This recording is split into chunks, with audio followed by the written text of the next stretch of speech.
Anyways, this video is before NieR, the complete Drakengard timeline explained, and it is by LimitForm72. Make sure to also check out the channel and subscribe should you want to. But yeah, let's watch this. I never got to play Drakengard. I have never well, I haven't played Automata yet. We should start on it next week, but I think it would still be a pretty useful watch right now. Let's go. NieR Automata was one of the most popular video games released in our generation. One of my favorites, actually. Surprisingly enough, though, not many people knew of the existence of its prequel, NieR Replicant and/or Gestalt. The NieR Replicant remaster, annoyingly called NieR Replicant version 1.22474487139, is set to release in April of 2021. And this will be the first experience many will have with the first game in the NieR series. See. But what if I told you there was another series that came before the first NieR game and created the NieR series itself? That's right, I'm talking about Drakengard. My point of making this video is to help those who want to get the story and lore that started it all for the NieR series. It's also to help those understand the references that are made in the NieR game, since surprisingly enough, there are a few Drakengard references that tie the story together, and some of those references can even be found in NieR Automata. This will be a complete summary of the Drakengard games besides Drakengard 2, due to the fact that it was not directed by Yoko Taro, the usual director for both the Drakengard and NieR titles. This means that Drakengard 2 and its events are not canon to any of the other games in the series. That's strange. I plan to tackle these games in a very specific way to try and make it. So how did this happen? He directed the other ones, but why didn't he direct the Drakengard 2? Was there like a disagreement or a fight, or like he worked on something else, or do you know? Those watching to understand. As is tradition with any Drakengard or NieR game, there are multiple endings for each of the Drakengard games. For Drakengard 1, there are 5 endings. Endings A, B, C, D, and finally E. Ending E being the canon ending that leads into NieR Replicant. For Drakengard 3, there are also 5 endings, but only 4 of them, those being endings A, B, C, and D, are in the game, and are only canon to their specific timelines, as the concept of multiple timelines existing was introduced in Drakengard 3. The final ending, ending E, which is from a novella written in the perspective of one of the major characters, is canon and leads to its game counterpart. For Drakengard 1, I will go into pretty good detail of the first route and its ending, but every ending that follows afterwards I will be as brief as I can be, with the exception of ending E. With Drakengard 3, I will give a somewhat brief description of all of its events. So were people unsatisfied with Drakengard 2 at the time because it wasn't directed by the same person? Like, that's a big decision to not have someone so important direct those games, isn't it? That happen, and tie in any loose ends and references with facts that you may wish to know. I think that's about it for what I wanted to cover, though. Without any further delay, let's get into it. The events of Drakengard take place in a medieval fantasy world called Midgard. The world of Midgard is protected from falling into Midgard. That sounds a lot like Midgar. Deep chaos by the 4 seals that protect it: the seal of the ocean, forest, desert, and the final seal, the seal of the goddess, which happens to be a woman who is ultimately chosen to be the seal. If the seals and Those are not the seals that we go out and collect with Vars. That doesn't have anything to do with it, or does it? Goddess are destroyed, evil beings known as the Watchers will enter the world in order to destroy humanity. The Empire, a power led by a mysterious cult of red-eyed individuals, believe that if they were to destroy all the seals, they will be granted good fortune and prosperity. The story starts with Prince Kaim, our main protagonist, who is in the middle of a war with the Empire, fighting alongside his army, the Union, to protect his sister, Footy-Eye. As fate would have it, she is the current goddess of the seal. Kaim and the Union must protect her at all costs. During the battle, Kaim gets struck from behind and gets mortally wounded, but continues. Oh, so no correlation. Oh, okay. Continues to try and fight his way into Footy-Eye's castle, where she is currently located. As he stumbles into the castle gates, he finds a wounded red dragon on the ground. As he stares at the dragon, memories of his parents who were killed by a dragon race through his mind, and Kaim starts to get angry. As he's about to finish the red dragon off, she speaks to him. Kaim stops and asks the red dragon if she wants to live, and asks her if she wants to form a pact. In the Drakengard universe, a pact is normally a contract between a human and a beast. If both parties happen to be on the edge of death, like in this case, they both get a second chance at life. If one of the parties dies while in the pact with each other, both will die. They are more commonly known as pact partners, and they essentially become a shared entity. The human gains supernatural powers as well, but it comes at a cost. So he kind of becomes a dragoon. The human must pay some type of price for the pact, and in Kaim's case, he ends up losing his voice and the ability to speak. Pact partners are also able to communicate with each other telepathically. You can tell what a human gave up when forming a pact by where their pact emblem is located on their body. In Kaim's case, it's located on his tongue. After Kaim forms his pact with the Red Dragon, we are introduced to both Footy Eye and Kaim's best friend, NieR, who happens to be a musician. We learn that Footy Eye and NieR were engaged to each other, but because Footy Eye had to become the goddess of the seal, it was called off. NieR suggests... With her and I played this game together, story as well. Did you play it at the same time, or does it have some sort of like multiplayer mode? Just that they go to the elf village, as it would be a safe place to protect Footy Eye. Unfortunately, by the time the group got there, it was too late and the elf village was attacked, no longer making it the safe haven they figured it would be. The Red Dragon then hears a voice. This voice belongs to another one of our main characters, Hierarch Verdelay. Verdelay is the spiritual leader of the Union and the protector of the Four Seals. He also happens to be in a pact with a petrified dragon, and because he is in a pact, he is able to hear and communicate with other pact partners. So he also had to give up something, right? The group to bring Footy Eye to his current location, a temple in the desert, so that she may be protected. NieR and Footy Eye proceed to the desert temple, while Kaim and the Red Dragon stay behind to investigate the area further. Kaim then finds a dying elf that tells him that the Cult of the Watchers has a shrine and that they took everyone there. A collapsed villager asks Kaim if he can help retake the village from the Empire, which happens to be located in the Fairy Valley.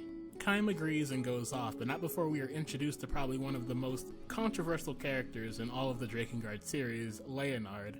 For the sake of some people watching who may not like the theme associated with this character, and for the sake of YouTube not coming after my soul, I won't go too much into detail about him, but instead leave a link. Okay, why is he... Okay, I do want to know, like, what it is about him.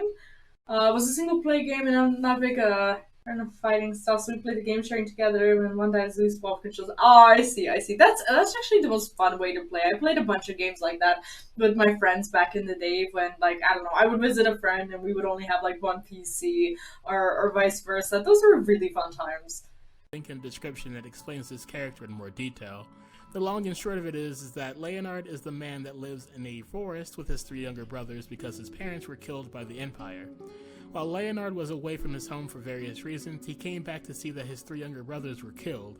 This leads Leonard to feel as if he has nothing else to live for and attempts to end it all, but ends up dropping the knife. A random fairy comes along to mock and torment him, and then he decides to make a pact with the fairy. Leonard ends up losing his eyesight as a result and meets Kaim afterwards. He decides to follow Kaim because he hopes that he will eventually be killed as a result of traveling with Kaim. Back to the main story, we hear the Red Dragon tell us that Verdelay's voice is gone, which means something may have happened to him, NieR, and Footy Eye. Kaim rushes to the desert to find that Footy Eye is okay, but NieR and Verdelay were captured by the Empire. Kaim and the Red Dragon go towards the Imperial dungeon where they believe their captured companions are located. Kaim successfully... This is a hack and slash game, right? Not the story and like the fighting, so he liked the fighting, so it was one maniac who tried to make sense of the events. I'm kind of similar way. Like if a game is just famous for its good story, but also kind of notorious when it comes to like its, I don't know, problematic gameplay or whatever, I would be inclined to play on like easy mode to get to the story, and I have no problem with that. He manages to rescue Verdelay, and he tells us that NieR was taken to a different prison. He also states the motive of the Empire and what they are trying to accomplish. They are trying to summon something called the Seeds of Resurrection, and the only way to do that is to break all of the seals. We then flash back to NieR. He is being mentally tortured by a mysterious individual who is reading his thoughts back to him. Eventually, though, his mind snaps and his eyes go red, which signifies that he is under control by someone or something. Kaim and Verdelay make it to the desert seal only to find that it's been broken. The party is then introduced to a second side character, Adios. Much like Leonard, Adios doesn't really play too big of a role in the grander scheme of things, so if you wish to learn more about her character as well, there will be a link in the description. The long and short of her character backstory, however, is that she's an elf woman who has gone insane because her family was slaughtered by Empire forces. Going through her story-specific level, it brings our party to the Seal of the Ocean, which has also been destroyed. Kaim and the others eventually return to camp, where they are then greeted by NieR, except this time he's been broken from his torture and is influenced by something. He reveals that he has made a pact with a black dragon, sacrificing his ability to make songs and sing like he used to in order to gain strength that he wants to... This sucks. He basically had to sacrifice his job for this. ...protect Footy Eye. Kaim knows that something is up and stops NieR from proceeding any closer. The two then start fighting each other, but Kaim is easily overpowered. As they fight, Kaim realizes that NieR's dragon is the same dragon that killed his parents and rushes in to attack it, but luckily the red dragon protects Kaim from its attack. NieR ends up taking Footy Eye and leaves Kaim behind. After this, Kaim and the others realize that they now must storm the Imperial lands and try to make their way to the castle so they can rescue Footy Eye. While on the way, the party meets the— I love how YouTube, like the captions, translate Footy Eye as Footy Eye. the final side character, Seray. Seray is also a victim of the Empire forces and lost his family as a result, though he does still have one family member left, his younger twin sister, Mana. It was made apparent that Seray's mother loved him and only him, and eventually led his sister, Mana, into the mountains and abandoned her. That As sucks. he was looking around for his sister, he ends up forming a pact with a golem, sacrificing his time, which means that he will never grow up and can never die from old age. The two join Kaim because they feel they will eventually find Seray's younger sister. After adventuring a bit further, the red dragon hears the death cry of the fairies, which signifies that 3 of the 4 seals have been broken, which just leaves Footy Eye as the last remaining seal. The Union has gathered in a central location for what seems to be the final battle between them and the Empire. The party storms the battlefield in an attempt to help the Union, and after a difficult battle, the Union has won the fight. Or at least, that's how it seems at first, until a few magical bombs are dropped by the Empire, wiping out a majority of the Union's forces and taking away their victory. We are then shown a cutscene of NieR talking to the Priestess of the Watchers asking to kill Kaim. Afterwards, we are locked into another fight with NieR. During the fight, NieR leaves. What kind of gameplay is this? And Kaim quickly follows after him into the floating fortress where Footy Eye is being held, but by the time Kaim reaches her, it's too late, as the Priestess of the Watchers had already killed Footy Eye while Kaim and NieR were fighting. It is then revealed that the Priestess of the Watchers is none other than Seray's younger twin sister, Mana. The red dragon then states that every seal has been broken and that the seeds of resurrection have been sown all across the land, and it is now the end of the world as they know it. NieR comes rushing into the room to find a dead Footy Eye, which snaps him out of his trance he had been in since he was first captured. Mana then starts to chant a phrase belonging to the Watchers, and by the twin voices that played during it, it's clear that she is also being controlled by the very same group that have been responsible for everything thus far. NieR, who's been overcome with grief, decides to take Footy Eye's lifeless body and comes up with a plan. He believes that if he puts her body into one of the seeds of resurrection, it will bring her back to life so that they can be together again. Though one fact that NieR isn't aware of is that the seeds aren't only known as the seeds of resurrection, but they are also called the seeds of destruction. Kaim catches— She's kind of a corpse at the time of him kissing her, right? That's unnerving. Up with NieR for one last battle between old friends, and Kaim is successful in stopping NieR from fusing Footy Eye with the seed, and NieR flies off to an unknown location. Wait, they're what? Kaim catches up with Seeds of Destruction. Between old friends, and Kaim is successful in stopping NieR from fusing Footy Eye with the seed, and NieR flies off to an unknown location. Kaim reaches Mana and is about to end her life, but Verdele steps in and tries to cast a spell on her. It fails, and Mana— Yeah, that is very disturbing. Also, GNat, hello and welcome back. How are you doing? And Happy New Year! is powered up by this game is messed up. What is this? After one last long battle, Kaim and the Red Dragon defeat Mana. After the battle, while still under slight control of the Watchers, Mana is at war with herself. She begs Kaim to kill her for her wrongdoings, but Kaim refuses, and the Red Dragon says that she has to live with that guilt for the rest of her life. I should remind you all that Mana was originally led into the mountains and abandoned by her mother. Eventually, after being alone for so long and hearing the voice of the Watchers, it caused her to be controlled. There is much more of a backstory for Mana and her family, which I will make sure to explain more in detail once we reach Drakengard 3, so keep it in the back of your head. Right after, the Red Dragon asks who should be the next seal so they can prevent this catastrophe from ever happening again. Verdele thinks— Oh, so the seal dies, it gets broken, and then they have the opportunity to turn someone else into a seed, and not the seed, seal. And a seal is essentially like a Horcrux, in a way. The game's theme is what you're willing to pay to get your wish granted. Yeah, they start off with this dragon theme, I guess, where you, like, I don't know, give something to, like, gain a pact with a dragon or whatever. This is messed up. This is still a bit confusing to me, even though it breaks it down really nicely, but I think over time I'll get it, especially with all the videos that we're gonna watch today. But soon after, the Red Dragon offers herself to be the next goddess of the seal, since Oh. no human could ever rival her strength. Oh. At this point, the ritual to create the next goddess of the seal begins. But what's the price that she pays for becoming the seal? The Red Dragon is on the ground in pain, and Kaim, for the first time since the story started, sheds tears over his companion. This is the point where the Red Dragon tells Kaim her name for the first time. The Red Dragon is known as Angelus. After Verdelé finishes making her into the next goddess of the seal, she fades away, and that marks the end of Ending A, which is known as the anguish of an unsmiling watcher. Now that we have covered the real bulk of the game, I will quickly go over endings B through D, and once we finish, we will finally arrive at the ending that started it all for NieR, ending E. I see, For I ending see. B, we will... So it makes sense that I don't understand anything yet, or the relationship between NieR, because there's no relationship just yet. Kind of down, you decide only what suffering you are in through this pact. Wait, you choose what you're gonna give up, or the nature just kind of like chooses it for you in a way? Dragons equals angels and human equals demons. Is this like the way it's presented in the game, or? Point where Kaim and Inuart were fighting each other in an aerial battle. From this point, Inuart escapes from Kaim with Footy Eye's body and finds one of the seeds of resurrection.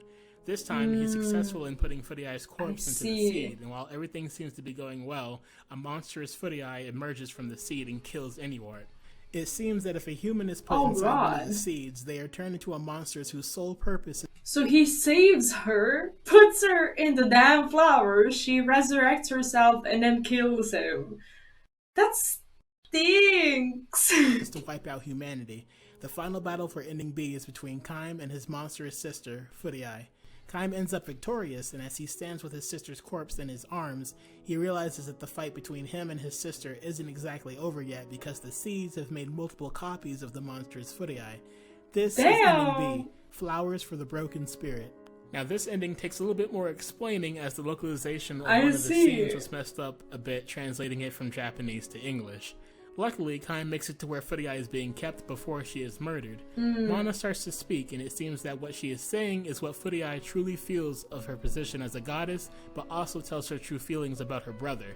Footy Eye looks to Kaim. He turns his head away, which prompts Footy Eye to take a nearby dagger, and she proceeds to end her own life. Holy shit. This was a bit confusing at first, but when I looked deeper into why she would overreact like that, I found that in the Japanese version of the game, it is pretty much implied that Footy Eye holds romantic feelings for her brother Kaim, and that's why he turns his head away from her out of shame, and hence why we get such a heartbroken response from Footy Eye. Anyway, Footy Eye ends up dying again, and while Inuart tries to take her body to a seed, he ultimately fails this time and dies alongside her. From this point, Angelus points out that a human is at the altar, and it ends up being... This is about the most messed up story that I've ever heard. Mana. She tries to summon a dragon but ends up getting killed by it instead. What? By the time we reach the altar, Angelus has taken on a new form and states that she wishes to break their pact. It's stated that the dragons were originally created by the Watchers as tools to be used against humanity, but eventually became powerful enough to go against the Watchers themselves. Dragons are starting to revolt against mankind, and Angelus is no... No, wait, I meant NY as New Year. No, I'm very far from New York. different. The final fight of ending C is between Kaim and Angelus. After a long battle, Kaim ends up winning. He destroys the seed and hears hundreds of dragons outside. He looks at Angelus one last time and runs outside to face the threat that hovers over mankind and meets an unknown end. This is ending C, a companion's eternal farewell. For ending D, we start off at nearly the same point as we did with ending C. We are exploring the Empire Castle looking for Footy Eye, but taking a different path leads Kaim and the party to Mana. Saray recognizes his sister and steps in to protect her and tries to get through to her, but the influence of the Watchers is too strong and none of Saray's words reach her. Saray blames himself for why his sister is the way she is, and after a moment of silence, he asks Golem to kill Mana. Right after Mana's death, it seems as though victory was achieved, but with each and every single one of these endings is just terrible. What the hell is this? her death comes the end. The Watchers, or Grotesqueries, which they are otherwise known as, end up falling out of the sky one by one. Later, Eriosh ends up being devoured alive by the Watchers, and in an attempt to kill them, Leonard sacrifices his life. The Queen of the Grotesqueries, better known as the Queen Beast, rises from the ground and is the final boss for this ending. Angelus brings up the... They kind of look like the babies from like that Nirvana, the album cover. point that Saray had made a pact with Golem and how he had given up his time, and says that if Saray were to break his pact with Golem, he should be able to save the world by freezing the Queen forever. Kaim and Saray agree with the plan, and they send Saray over to the Queen. During their attempt to get Saray over to the Queen, Kaim and Angelus are killed as a result. Saray breaks his pact in the area around him, and the Queen freezes the time around them, forever trapping them in a black crystal and saving the world. This is Ending D. The wild... Oh yeah, no worries, no worries. These things happen, and it's definitely my interest to, to keep it going. dreams of a deluded child. Now finally, here we are, the canon ending that leads to the creation of the NieR franchise, Ending E, the end of the Dragon Sphere. In this ending, we pick up where we left off right before the party sends Saray off to the Queen Beast. Instead of sending Saray to finish it, Kaim and Angelus decide to directly attack the Queen Beast. They unleash the time consumed by the Queen, which causes the portal to open. Kaim, Angelus, and the Queen all fall through it to an unknown location. They all end up in modern-day Tokyo. Oh, After what? one of the hardest final boss fights ever created, Kaim and Angelus defeat the Queen. Is this the boss fight that you told me that was like the most annoying fights ever? That is purely the reason why I shouldn't be playing the game? Queen. By defeating the Queen, her body breaks down into a chemical unknown to Earth science, but is very similar to the look of sodium chloride, or salt. This element is known as meso. The meso from the Queen causes a syndrome called the white chlorination syndrome to come into existence. Any human that catches the disease is... Oh my god, is this how the plague started? forced into making a pact with the gods that created the Watchers. If they agree, they are turned into red-eyed monsters known as Legion, and if they refuse, their entire body turns into pillars of salt. Angelus and Kaim are shot out of the air and killed by the Japanese Air Force.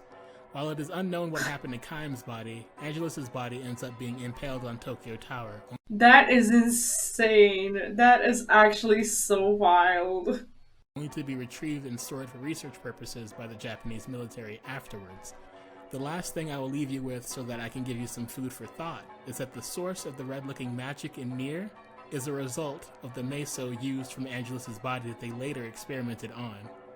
This is where Drakengard ends, but the start of NieR begins, is what I would like to say, but we still have Drakengard 3 to cover, and there are some important aspects that you... Okay, I don't fully understand. I don't fully understand the what is it? The white chlorination? Like, is that what caused the... What did he say? Is that what caused, like, what they said was the black scroll? Or was it... I don't know. I'm gonna have to... I think I'm gonna have to rewatch that section. Or maybe they're gonna explain it later. I haven't had to leave because of the musical sense. How, like, is that the only, like, musical fight in the whole game? Before venturing into NieR Replicant, let's get started. Now, I don't understand this part. I have to rewatch the this. From sodium Kaim causes the portal to open. Kaim, Angelus, and the Queen all fall through it to an unknown location. They all end up in modern-day Tokyo. After one of the hardest final boss fights ever created, Kaim and Angelus defeat the Queen. By defeating the Queen, her body breaks down into a chemical unknown to Earth science, but is very similar to the look of sodium chloride, or salt. This element is known as meso. The meso from the Queen causes a syndrome called the white chlorination syndrome to come into existence. Any human that catches the disease is forced into making a pact with the gods that created the Watchers. If they agree, they are turned into red-eyed monsters known as Legion, and if they refuse, their entire body turns into pillars. But who are the actual red-eyed monsters in NieR? Explanations later. Oh, okay. Then I think I understood this part a little bit, and I'll just listen to it. Let's get started. Now, while So this is Drakengard 3 may not seem as important as Drakengard 1 is to NieR, it's actually quite the contrary, as Drakengard 3 is actually a prequel to the first Drakengard game. Understanding the backstory will give further details to not only the event... Drakengard 3 canonically happened before Drakengard 1? So it's like a... Oh, okay. ...that play out in Drakengard 1, but also explain some of the references made in the NieR games as well.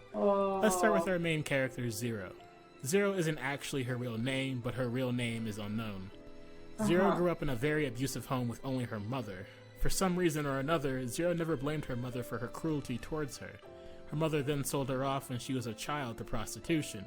Ever since, Zero's had nothing but a terrible life. She would do anything she needed to do in order to survive, which included killing a numerous amount of people, but eventually contracted an illness. Zero was caught and thrown into a cell with 5 other girls who had been caught for trying to conspire against the Lord of the Land. Those same 5 girls were subject to horrible torture. All of the girls died one by one until Zero was the last one remaining, and that is when her illness caught up with her. Upon her last moments, Zero gazed upon a beautiful pink flower that rose up out of the ground.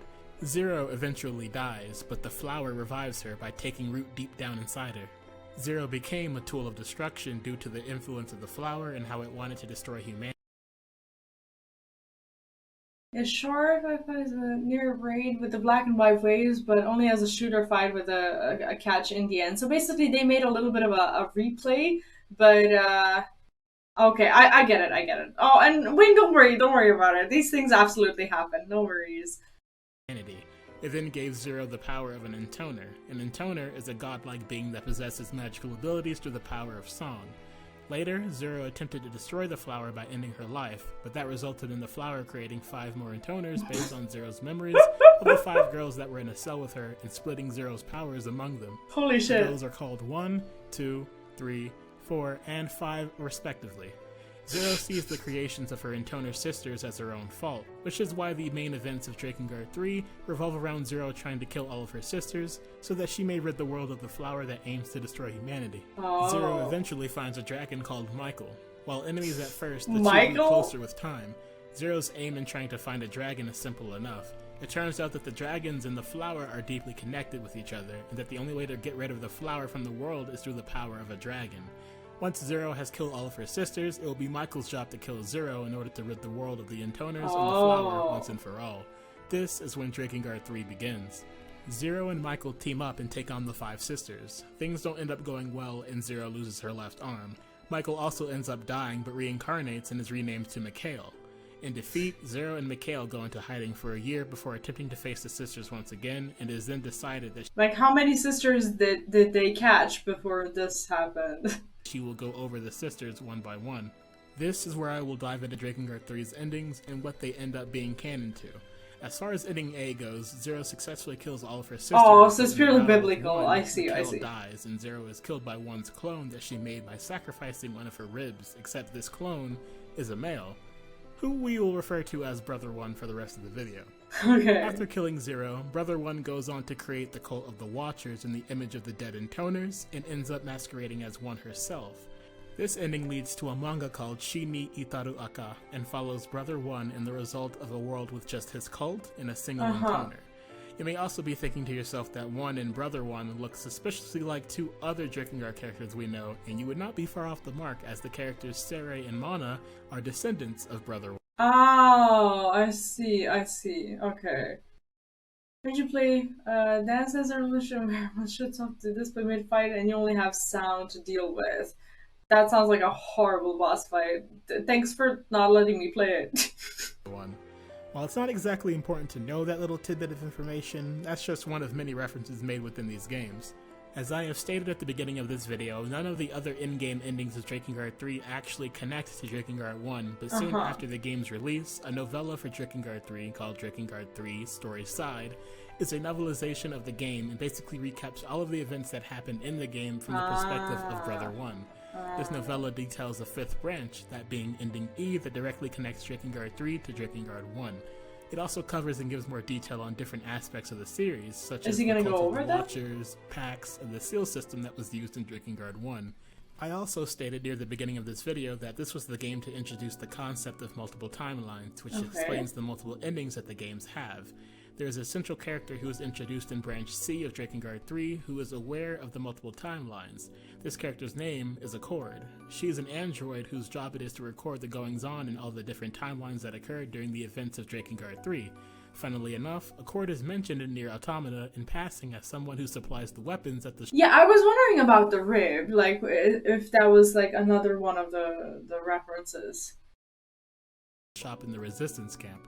The fact that this Drakengard character is in the same universe as NieR is pretty interesting, but for now, that's all we really know about her at the moment.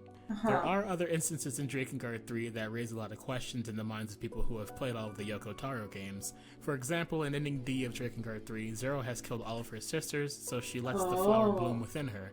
This transforms Zero into a giant statue, and it spawns the rest of her sisters. After an incredibly frustrating rhythm game, Mikhail effectively destroys and seals the Atoners away. Accord comments at the end that she feels sure that Zero is still alive and that they will meet again. I'm not sure if you guys have noticed, but while in this form, Zero and her sisters have an uncanny resemblance to the Queen Beast that appears in ending E of Drakengard 1. Nothing's been confirmed as of yet, but it certainly leaves some food for thought. All in all, Drakengard and NieR go a lot deeper than what I've covered in this video, and while this video was an attempt to try and help those better understand the lore of the two franchises, I would still very much recommend that anyone give the Drakengard games a try. They hold a very special place in my heart, and the storytelling, the characters, the music are some of my... No, I mean, I'm not gonna play the game, but the story is actually so disturbing. I wish the game was just a little bit more, like, play-friendly. my favorite things ever in a video game. For all the NieR Automata fans out there that haven't played the original NieR but will do so when the game drops in a few days, I just hope that you're ready for what's coming because it truly is an amazingly wild ride.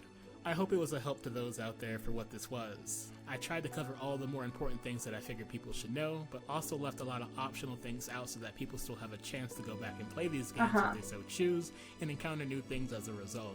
If you made it to the end of this video, I thank you so much. All I ask is that if you enjoy— Alright, we're gonna watch more of them. We have 2 more that I want to watch, but do make sure to subscribe to LimitForm72. I don't know what kinds of videos they make or whether it's just the... okay, they do... I'm subscribed on my other channel where I normally subscribe to things. They do... Oh, they have a... Oh, they actually did the Final Fantasy XIV Realm Reborn timeline explained, and Kingdom Hearts, and all these things. So they seem to have a lot of cool content. So yeah, make sure to definitely leave a subscribe here as well. We're gonna watch other videos that you gave to me as well. This one is by K-Bash. I don't know who that is, but make sure to subscribe there as well. It says, Obliterating My Mental Health with Drakengard. I'm not sure if they're gonna go through the lore bits that we heard. Is this like a parody, or... Let me actually read the description. Okay, I can't figure out whether this is like a real review or of a sort or not. Kingdom Hearts is a good recap. I love the points and stuff. Since we're gonna play Kingdom Hearts this year as well, I will be making sure I remember this channel as well, and we'll go through those videos also. And let's check out this one. And hopefully I learned a little bit more about the game as well. I want to see what I'm missing. The Watchers, they dead. The Watchers, they Hey, how's the game going? La la la la la. La la la la la. So, What? Drakengard, huh? Allegedly a series of video games, functionally an elaborate torture machine, this Dynasty Warriors meets Ace Combat franchise is the brain demon of infamous developer Yoko Taro. I don't talk much about individual devs, but Taro's vision is central to the big picture of Drakengard, or Dragon Dragoon as it's known in Japan. 2 things. I'm aware that reviewers— I thought they wanted to name it Dragon Dragoon. I didn't think that was the official name. That was Mana for Drakengard 1. Which one? This? Or what are we talking about?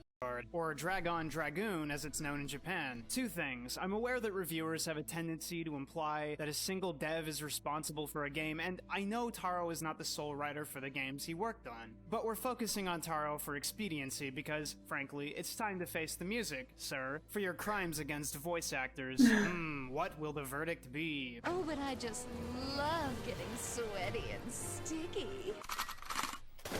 The other thing is What? full spoilers going forward, but I really do think you're Oh, the dance in the beginning is literally Mana in the game. Oh, I see. So basically, that's how crazy the game gets you to become. average person should just watch the cutscenes online, or a review. Now, patrons funded this by reaching a goal. Far be it from me to divine the intentions of my mysterious benefactors. Do they mean good or ill? How can something so helpful hurt this bad? Do you people enjoy this? This is part 1 of the Drakengard and NieR full series indoctrination. review. Drakengard! No, really, the palette's washed, the light's dim, and it's a bit...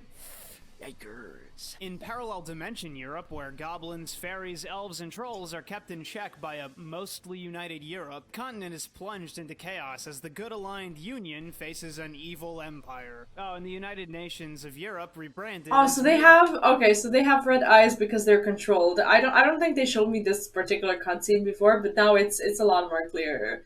Guard. Well, from a literary standpoint, we are going places. Drakengard's a game you might enjoy if your brain looks like this. Or this. And I don't mean the story, right? That's okay. I mean everything that happens between you and that controller really, really drags. Oh, I get it now. Setting aside the alternate Earth lore dressing, the major premise is that two beings, presumably of different species, can enter into a pact and become... Is this pretty much the same kind of review that I just watched, but just a lot funnier?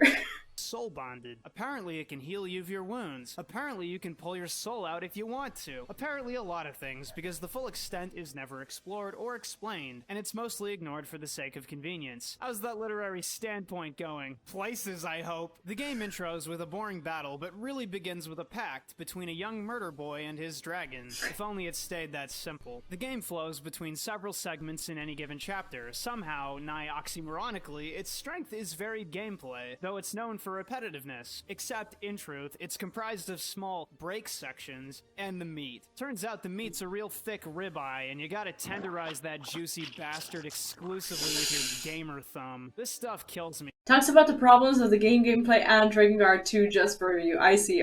So this is the video to convince me not to play it, essentially. Like, guys, game devs, aren't you 30-ish? Even late 20s? Do you not feel thumb damage when playing your own mashy games? Do you know how much your game hurts? So the segments. There's a number of little top-down sections where you mostly run to the end. You can even ignore the enemies. They lead to text cutscenes. Sometimes they're fun. There's aerial segments where you blast a bunch of stuff until you win. Not gonna lie, best parts of the game really make you feel... sorry. Gamer trope sickness. We have fun here. And the schmeat. Ground combat's just... You want me to say sucks, so you can tell me to piss off in the comments, don't you? The crickets in the walls are chirping and I hear what they say. Ground combat sometimes takes 40 real-life minutes to get through, and you have a basic combo, a couple jump attacks, a running attack, and some magic. Fun? Maybe that describes it. It may as well be a weaker Dynasty Warrior. And I love how meanwhile he has Bloodborne games in the background. Sorry, Dynasty Warriors. It ain't fun, and everyone's gross. Let's talk characters. Probably should have TW'd the unholy out of this vid. I mean, gee, what didn't they put in? We got murder, incest, mental abuse, talk of side, philia, zoophilia, baby eating, necrophilia, child killing, ripping off Evangelion for a meme. Whoops, they made a whole spin-off from that. Yeah, not for the faint of heart. So the protagonist, Kaim. How to describe him? He's somewhere between guts and devil boner. Yeah, I'd say that clears it up. He's mentally ill. Kaim is never without Angelus, his Red Pact partner. Despite extreme differences, the pair partnered up to live. Angelus is probably the best character with the best lines and believable character development. Shame for the other characters. Now, Pact partners, but I think only the humans, have to give something up for the Pact to— So dragons entered this pact with no consequences whatsoever. This sounds pretty bad. Be ratified, and Kaim lost his voice, so we're spared any insane murder babble. I respect it. Furia is Kaim's sister, and Taro's answer to boring women in video games, but I'll bring it up later. Her once betrothed and friend of Kaim is Inuart, the bard, who was effectively cucked by religion, so Furia could be the goddess/seal/escape Inuart, which only ends well. The actual party characters, the one who you can call on in battle, are all pact partners, so rapid fire, guy who lost his sight, woman who lost her womb, kid who lost his ability to age. Sucks, less sucks, but still pretty bad when you think about it. You just... But, okay, what I don't understand about it is whether or not his mind, grows? Or is he just, trapped in a child body, but, his mind grows old? Or does he just, remain a full-on child? Leonard, you're not the blind swordsman. Now, Ariosh wants a baby in her, so she goes around trying to eat babies. It's like her only character trait. She's not even one-dimensional. We're talking 1 point on the sheet. Approved! Oh, and her pack beast doesn't matter. Now, Wait, wants babies so she eats babies, or wants to have a baby so she eats babies? I don't think I fully get it. Leonard, the Nard dog. Leonard, I'm not playing your made-up translation rules. Well, Leonard was jacking it in the forest while thinking about kids. Marinating on this. And when he came back, his village was torched. So a fairy says, "That's it! Kill yourself!" And they forge a pact. Bleak. Approved! Oh, so that was the problem with him. I see. Oh, he's just trapped in a child body. That's not too bad. That's kind of like those little people from Gridania, like what's their name? Are they called the Watchers? Right? Or not the Watchers. What are they called? Like the Seers. The Seers. That's not too bad. That's actually the least hurtful, I guess. Although it sucks to be a kid. Sarah is the last character to join, a child who conveniently hugs Leonard at about crotch level. Approved! YouTube actually assigns ad values by video, digitally reads and interprets your script, gotta flag your own content, which helps determine ad rates. So anyway, I'm Sarah made a pact with a golem and is mostly a burden. Not even a joke kid hit can cheer me up. Anyway, these diverse and wacky adventuring pals are joined by Vertile, the priest, who made a pact with something that never appears and lost his hair in the process. Vertile is useful for chastising Kaim, the player, over murder, and introducing the verified by lore fact that pact partners can telepathically communicate by tuning into Pact Partner FM, as long as they're not too far away. Presumably this was done... This was approved because that's exactly what they wanted for some reason. So the silent Kaim wouldn't exclusively be bothered by his sneering dragon. Unfortunately, she's also the funniest character, and everyone else is annoying, one-dimensional, or a boring scold. Everything the party does is done to defeat Mana, the leader of the cult of the Watchers, effectively the emperor of the Empire, and Sari's sister. I don't think a game has ever deliberately asked me to kill a child. Taro, could it be you understand? But okay, so if he is stuck in a child's body, does his sister age? Because they seem to be around the same age, or is the time span just not enough for you to realize that she's gonna age, or she would have aged, but he wouldn't have? Stan? Now before blowing the lid off this thing, I want to take a sec to talk mechanics and nerdy stuff. Drakengard gives you a bunch of weapons to level up, like the RPG it is. Drakengard lets you block attacks and dodge roll. Drakengard has a little mechanical depth, but, well, that's a bunch of crap, because you don't need anything but jump attacks. And I'm serious, like, okay, do what you want against whatever, it's not impossible, just annoying. Gotta wade through a lot of guys. Oh, fuck! And it's daunting how many dudes the game's willing to throw at you. I mean, my weapon has a pretty big AoE, I'm sure we'll... No, the only fights that should set you back are the Chaos Dragon and the floating babies. Look, we'll talk in a sec. Just the most fun I had in this very long playthrough was figuring out that jumping strong attack roasted the dragon and flailing wildly with jumping light swings decimated the babies. That's it. That's the peak. Email what me the hell hundreds is of this dollars game? for hot game tips. How do you talk about the story? Apparently It's her simple. pact The made her characters like go that. through So the story, doing the thing. So she also didn't age because of a different reason, because her pact made her, like, no, he didn't age because that was his pact, but what about her pact? Did she have, like, the same thing with, what? And the world keeps falling apart regardless. More monsters, more bodies, more weapons, fewer friends. Welcome to a world without song. Die, die, die! Shut up. The world turns into a hellscape. Kaim flies to Mana's lair, confronts the girl, and then we finally kill the kid. Oh my god! Come on! This is it, people! Giant child dragon shoot! Why do I play video games? Ah! Oh yeah? Taro's games are infamous for their many endings, but you know what? They tell you exactly how to get to them, and usually it's not that bad. It tends to give you new perspectives on characters, open up side stories, and new endings. Only, this is Drakengard. You know what that means?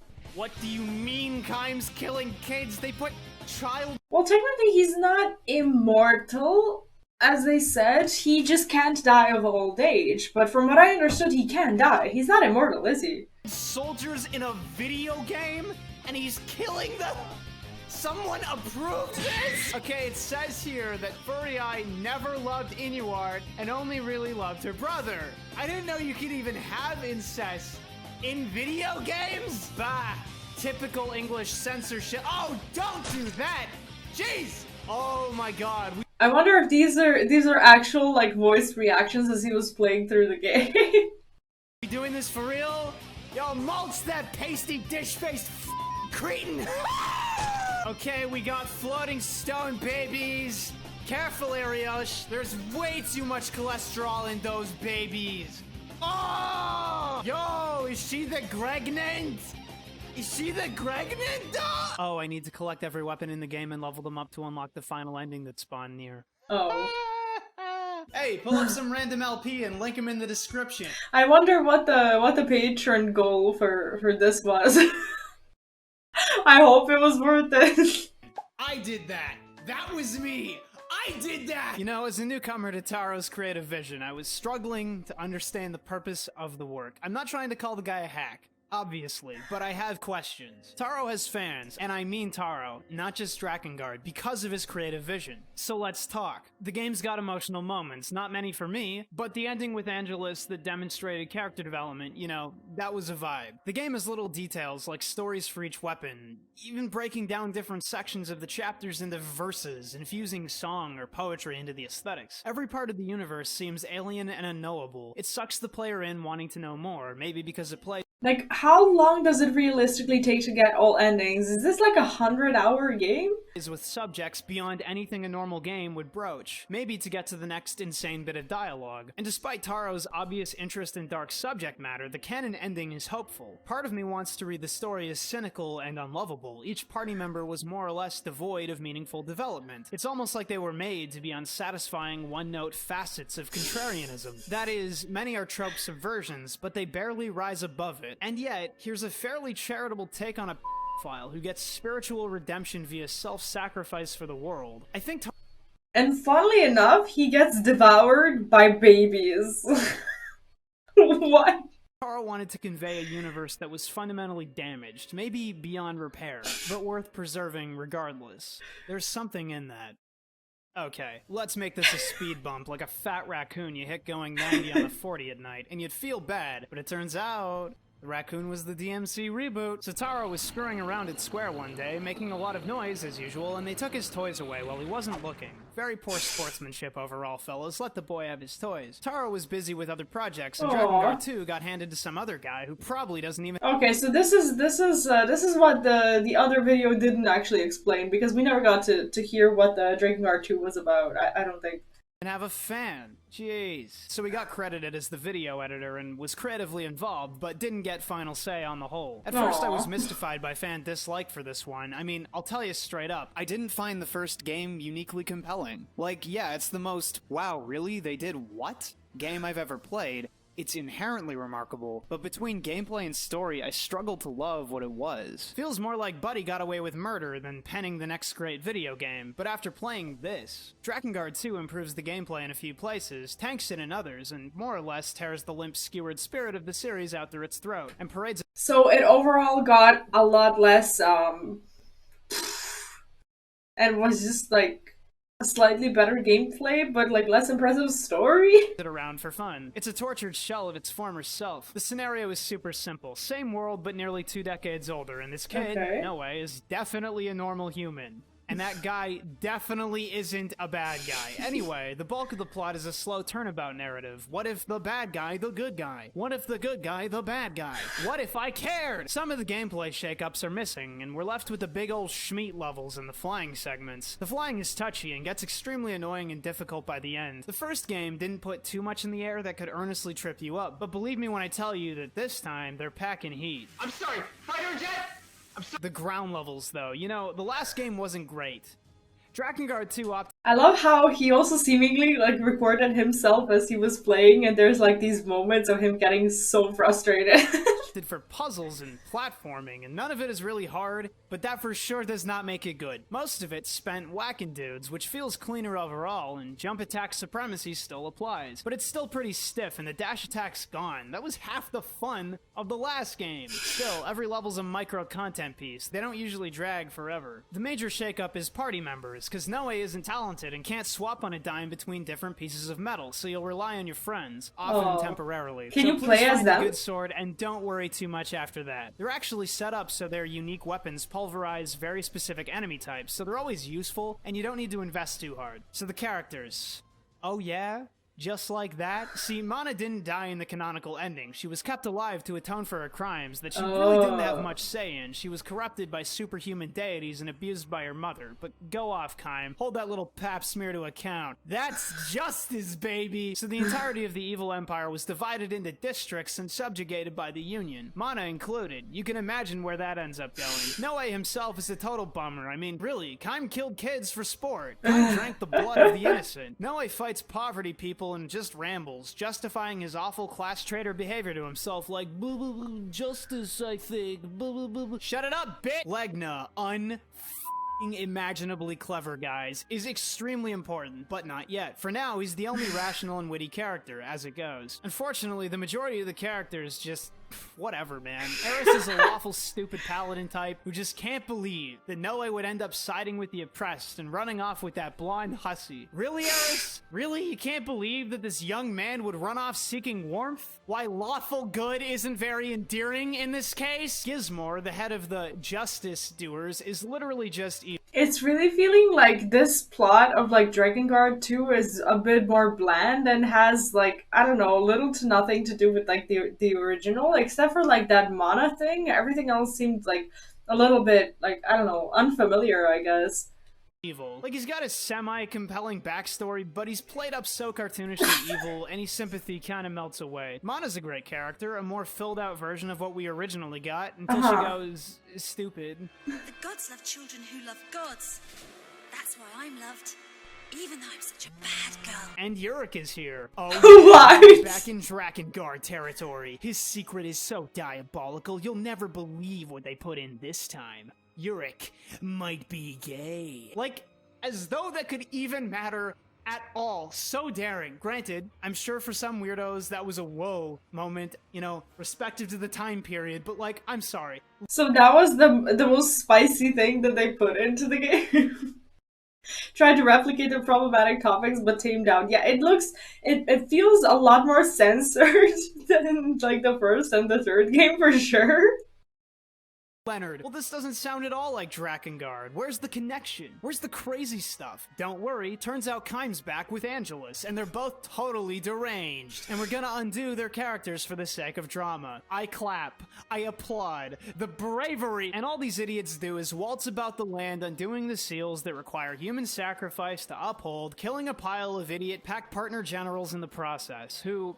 yeah, no thanks. Dead. I love the art, like the portrait art of the characters. That's really good, actually. Dead. This fight is stupid! Just kidding, use jump attack. Boss fights are pretty tough overall, and honestly, the game picks up a lot partway through with events involving Yurik, Kime, Gizmor, and Sarah. I don't think they're worth individual comment, but to be fair to any fans of this installment, it does get a disproportionate amount of bile hurled its way. It's lower key. Like, after beating all these games, I guess, and going through the gameplay, it becomes a total acquired taste in a way that you can't really not like the games for what they are, I suppose, unless you are, like, made to play through it or whatever. If you willingly went through it and got no particular reward for it, I think, I don't know, you just kind of become a fan because the game trained you to, I don't know, to feel accomplished of what you've, like, been through.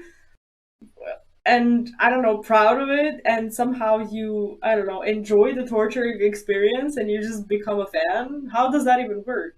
It's lower rated, but it's not totally worthless. An attempt was made. Before we get to the end, though, can I talk nerdy stuff again? Part of why I like the combat is the parry system, something you didn't do in the first. And the enemies more or less force you to parry if you want to win, so you end up feeling pretty good about yourself and your skills by the end. It's not even that difficult, gives flashy sparks, Nice, but the weapons. Like, grinding was rough before, your weapon couldn't level up mid-combat, but here it takes so long. I was grinding weapon levels by chanting upwards of 500 hits on enemy soldiers for an XP boost so I could have a useful weapon. My real mistake was looking up a guide, finding a cool sword, whoops it's the Nobuyoshi, because of course I did that, and it's funny, but every time I leveled it up, it got weaker. That's weird. That is weird, right? So anyway, I had to grind that iceberg down to actually start damaging enemies. I'd say my thumb enjoyed that. Now, this game has endings, just like before, so big reveal time. Oh, I definitely think that a lot of games actually proc that syndrome. It's like, I don't know, you are in a way trapped and like enslaved by this horrible, I don't know, not horrible gameplay necessarily, but just something really tough that you're going through, and in some strange way you get attached to it for sure. Once upon a time, Inuart took Fury Eye's corpse to the, quote, bone casket. Oh, I know plenty about that bone casket. And did an uh-oh, and now Noe is the child of the man with the dragon pact partner and the goddess slash seal bearer. And people say there's no Taro in this game. This new breed is presumably supposed to wipe out mankind, but that's stupid. So instead we save everybody, including Mana, who went crazy, so we jacked into her skull a la Mega Man Battle Network and pummel the child. And Legna's a very naughty boy. Shame on you, Legna. And that's it. You want the other endings? I hope you enjoy playing bad action games 3 times through. You don't like that? What a coincidence! Hey everyone! As you know, we've had a ton of fun. He looks so aggravated and just completely devoid of sanity at this point. It's so sad. Playing Drakengard, and now we're gonna play 3! How do you describe Drakengard 3? Maybe something like this? Oh my god. Shut up! I blasted through the main story, the side branches, the DLC, and the final ending. Was it worth it? Not for a f***ing second! Okay, mild exaggeration. It had some moments that made me think, hey, good job guys, but to be fair, they were all DLC, and that's not the place you want to be! Drakengard 3 is a demonstrably better game than its forebears in terms of raw gameplay, even when the FPS drops to less than 2. Oh god. Oh my god! Because at its worst, it's a boring, unbalanced masher, and at its best, it's f***ing awesome. Oh, give me the damage, baby! It's almost totally stripped of extras, streamlined for convenience, and even the grinding is offset if you're doing the DLC. It's very much a game of rushing between story cutscenes, though, so for any kind of aspirational design or variance, I think only those allergic to cutscenes should play it. She's like, I love how she's actually all bloody. Like, they don't shy away from that at all. Every time you appear way more descending sanity, it looks like it. And you might have picked up that I'm a little excited here, in spite of it gives a lot of value to the video. everything, and I am, because your boy Taro's back in the gamer chair, and let's be clear, there will never be another Drakengard 3. It's a totally unique package. It might be one of the single worst experiences, one of the schlockiest, trashiest games I've ever touched. That ain't nothing. That takes raw talent to produce. It's so sad that like the game is so famous for its story, yet gets, you know, reviewed like this for its gameplay. That sucks. So premise time. The game's set a century before the first, which is great because it's completely tonally borked. A little breathing room helps. Zero and her sisters, named 1 through 5, are all intoners, magical girls, for real though, it's not a joke, that have superhuman strength, use song to call on giant monsters with the help of a disciple, and need constant relief in the nether regions with their disciples. Said without a hint of irony, I can feel my soul leaving my body. So Zero goes to kill them all for some reasons with her dragon Michael, gets blown up, Michael dies and gets reset to factory settings, and the adventure to paint the land red begins. There's only one problem.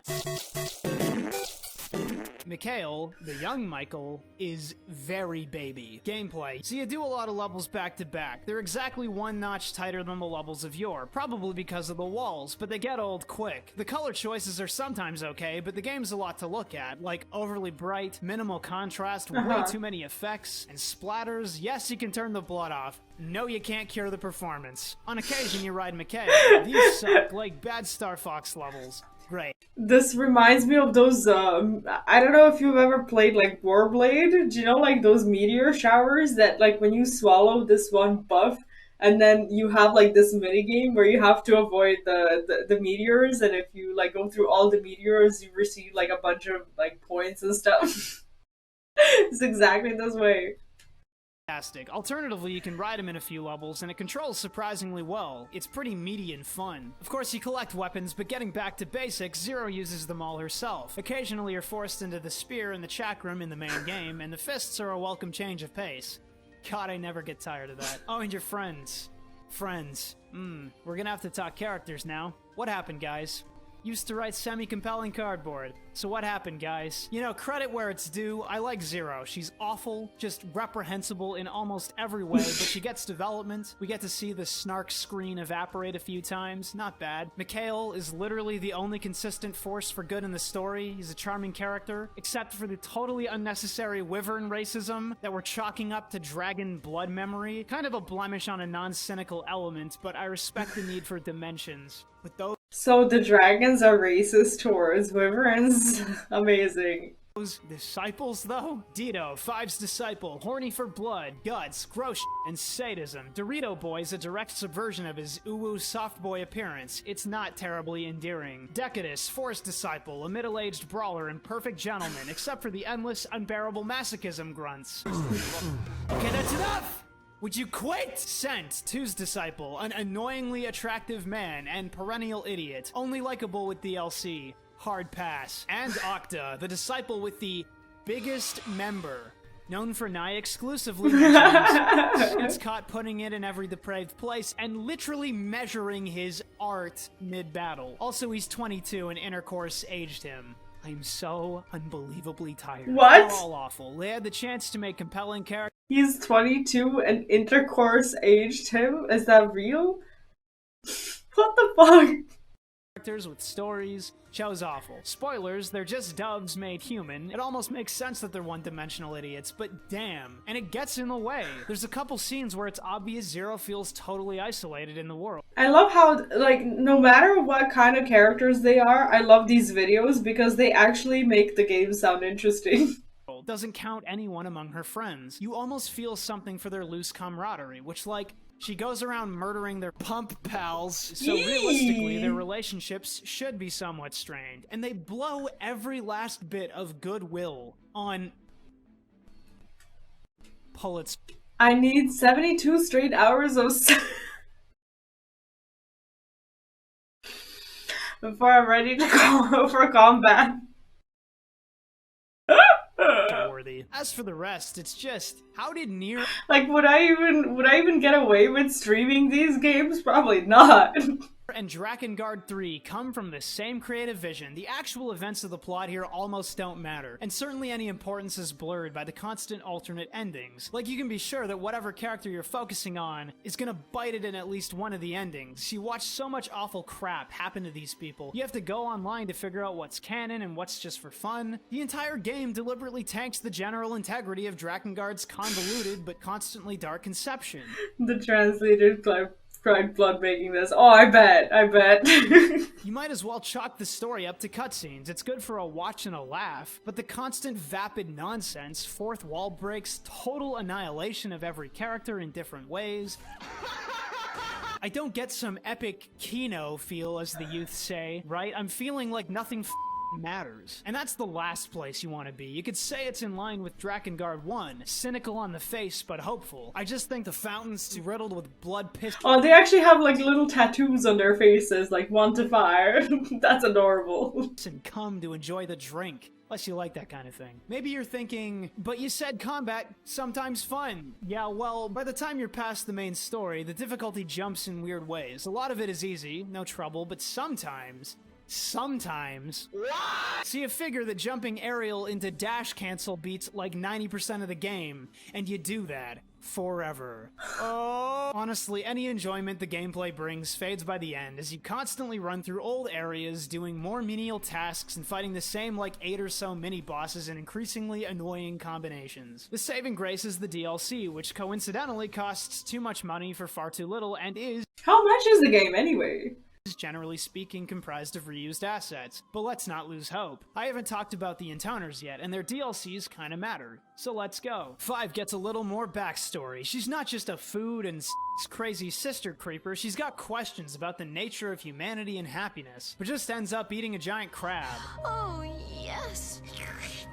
I hate everything about this. 4 gets outed as not only a virgin and generally toxic individual who places far too much value on outward appearances. From 4's letters. Your turn, 5. You're the only little sister I have, but you act like this bitter old lady. Oops, sorry. Did that sound harsh? It's totally what everyone thinks, though. And seriously, the way you throw those fat globules of yours around? Disgusting. But she also commits genocide on the elves because one asked her to, and it isn't manslaughter. Oh, so you can't even like get the game like that. I for a moment I forgot that you can't just like go and get it on Steam. So you have to like hunt for it. Really glad she gets the funny death scenes. 3 is not very interesting, except for the end of her story, wherein it's revealed she's been experimenting on humans, killing 56 people and driving a permanent divide between her and Octa. This one's okay. Oh, and hey, she named her 2 experiments and piss. Epic. 2 might be the only one really worth the price of admission, frankly. In the main game, her brain's broke because she couldn't handle her power or something, but turns out she's mentally destroyed thanks to her past, in which one of the worst characters becomes likable and she becomes incredibly sympathetic. It starts happy, there's some foreshadowing with her happiness apparently overflowing like a cup running over, and she needs reassurance for that. This is smart and good writing, by the way. A problem then arises, and her compassionate life project, her orphanage, is destroyed in a single day. It's not bad. 1's DLC is something, I guess. Because So there were 5 different DLCs for each one of the sisters. aren't allowed to. Oh yeah? You just wait 100 years and we'll see how well humankind absorbed that particular wisdom. Also, you fight one of the only bosses with a mechanic. Hard to believe. Shame she can't handle basic kiting. Zeroes is some stuff about Michael, I don't know, I'm not really a fan of the lore. Now, the entirety of the game culminates with the real final boss of the final chapter, the Flower. See, the Flower appeared on Zero and won't piss off, even birthed the other Intoners. Turns out to be a disease of the Watchers of some degree that won't let the bearer die, instead causing them to shoot their whole selves should they meet death. I think the story has such a hard time working because the idea that the sisters are somehow controlled by the Flower, and that its intentions are ultimately to destroy humanity, etc., is not clearly conveyed or understandable. Like, the sisters are controlled remotely or by virtue of their origin as flower-birthed people. It's really unnecessarily high concept. You can do an apocalypse story without the endless spells and whistles, without creating a totally confusing and Oh, that's the android who had a task of like writing it all down, right? player hostile environment where they're forced to grind away and do their homework to figure out what's going on in your game in plain terms. Like, sure, leave room for speculation, but make sure the thing is understood. It's my issue with Drakengard overall. Sure, blame the other writers too, but Taro's involvement is extensive. He's the one who presses square for his inclusions. I kept reading this bit about his backwards script writing being a technique he uses to write stories, his signature thing. And as a writer, my first thought was, well, doesn't everyone start with some end in mind and write steps in? At least sometimes. Like, it's not some ancient sealed technique, man. I feel like this stuff gets mythologized about beyond belief. Ah, but maybe he's earned that mythology. Nobody's really been as bold as often as Taro. It's where the work finds its worth. Granted, I get it with NieR, but this isn't that video. I still don't understand how the creator of I love how he just gets Square to just be so unapologetic with these things, just because of who he is and his fan base. this made that. Because Drakengard 3 has decent moments, but unlike with NieR, it can't bring me to care. Maybe it's all the tack, I don't know. I started out not understanding the love for Drakengard 1, but it may be the best of the lot in terms of story clarity and payoff. In terms of somewhat likable characters and a vision less convoluted by far in spite of the insanity. Its spirit lives in Drakengard Honestly, it sounds like the best story, isn't it? 3, but it's weighed down by so much self-referential humor, fourth wall breaking, disgusting garbage. I'm not even a prude, I just feel like I'm getting teabagged here. It's so unbearably cynical, and even a crumb of something pure and good. Any kind of hope that you could find in the child murder game is locked behind this ridiculous rhythm game. Do you have to rotate the camera like that? I can't see! Fuck! One ending remains. Deemed too spicy for you was sealed on the second channel link in the description. Is this something they talked about in the previous videos? I can't remember if they went through Drakengard 3 endings.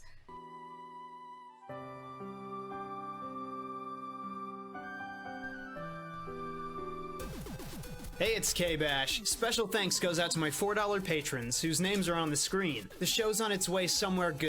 The Big Bubby. This is a good video. If you haven't subscribed to K-Bash, make sure to do so. I think I'm subscribed to all of these people on my other channel. Around 22 minutes, or if you want to know the end of 3 to all the beginning, I'm gonna watch the whole thing. I don't wanna miss out on it. So we're gonna watch it. First of all, this is the video from Valkyrie Aurora. It says inactive. I don't know if this is still ongoing or not. But anyways. You can check it out if you want to. Hi, Lynette, and welcome back. How are you doing? What's up? I hope you're having a great day. This is the third, actually the fourth one, and the final one that we're gonna watch today. It's supposed to be the lore summary from Drakengard to NieR Automata. So this should get us ready for Automata probably next week. So yeah, let's take a look. When looking at his work, you can tell that Yoko Taro is no stranger to convoluted stories. This really shines through in the Drakengard and NieR series. Although you don't have to play any of— Like, NieR's not necessarily convoluted, it is weird, but it does make sense in a way. The previous games in order to enjoy the story that'll be presented in NieR Automata, there is an underlying story that connects the games together. However, it's not really explained in-game, which can make it a bit hard. Oh, what happened to the channel? Does she do videos on another channel, or just doesn't upload anymore? Piece it all together, which is why I decided to make this video trying to explain what ties the series together. Although events in the game's story have been canonically recorded ever since year 1 and the birth of Christ, the real story begins in 856.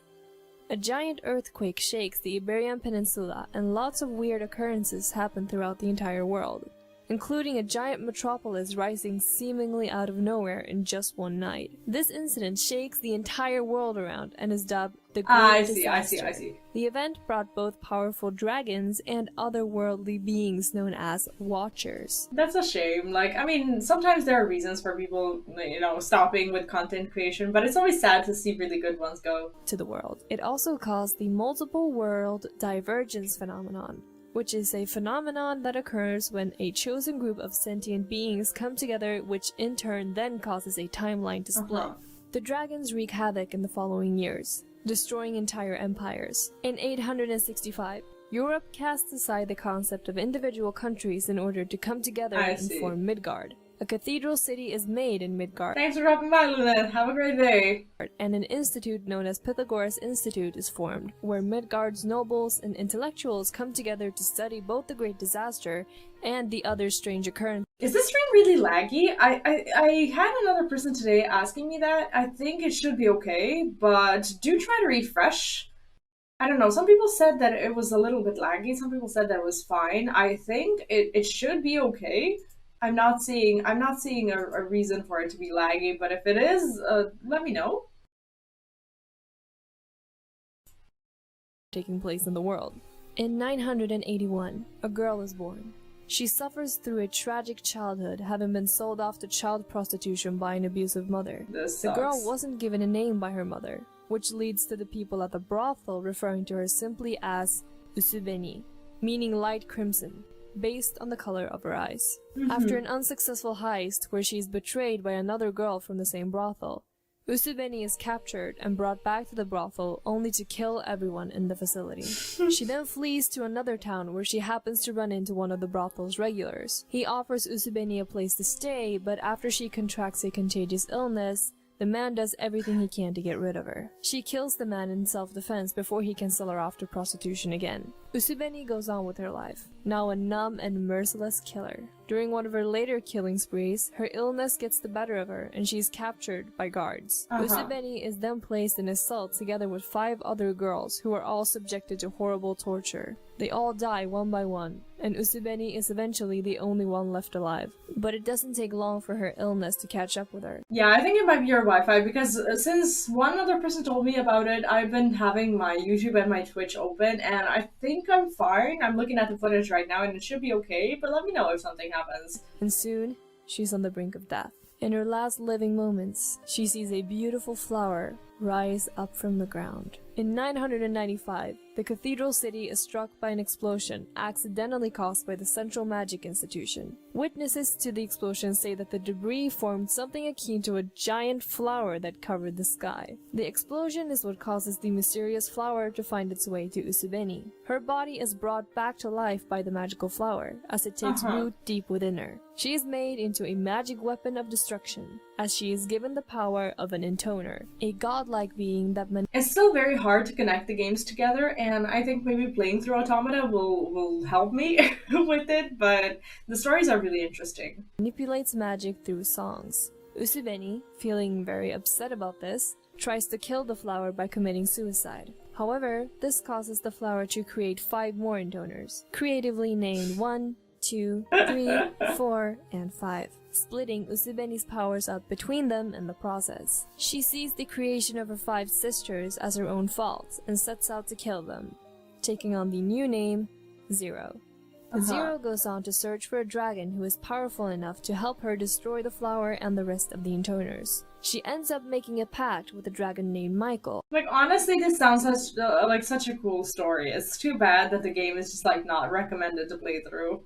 Hell-bent on making sure that Zero is killed, 1 creates a clone of herself from one of her ribs as a failsafe if she would fail to kill Zero herself. This clone is kept a secret from the rest of the intoners. Although the clone is physically identical to 1 herself, it is male.